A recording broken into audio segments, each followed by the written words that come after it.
Read codes, OBD2 instrument.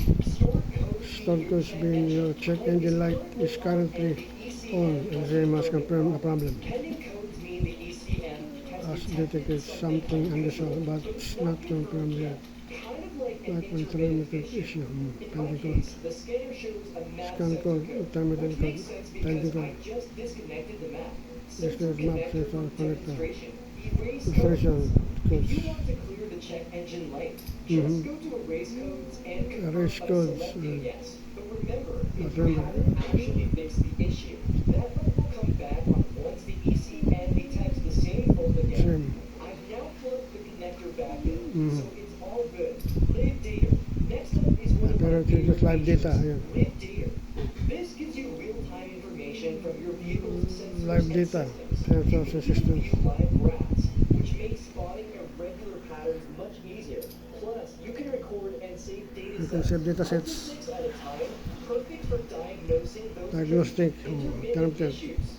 issues. Freeze frame. The freeze frame feature is another powerful tool. It captures a snapshot of your vehicle's data, Data, exact moment your ECM triggered, Sure.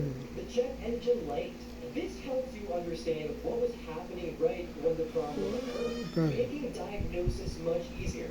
I am readiness. Now, let's talk about inspection and maintenance readiness.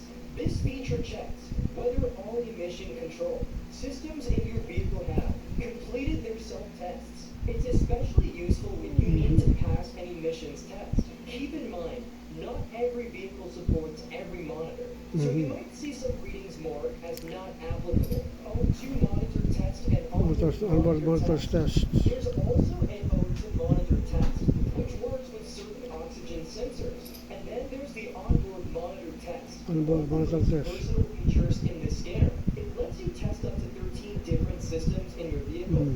So if you suspect a Battery. misfire, you can use this to find out which cylinder is causing the issue. Vehicle info. Lastly, under vehicle info, you can quickly access your VIN and other useful details directly from them. Scanner, super convenient for service or registration purposes. And that's it for today's video on how to use Last mo naman. I hope this guide from Auto Care Secret helps you better understand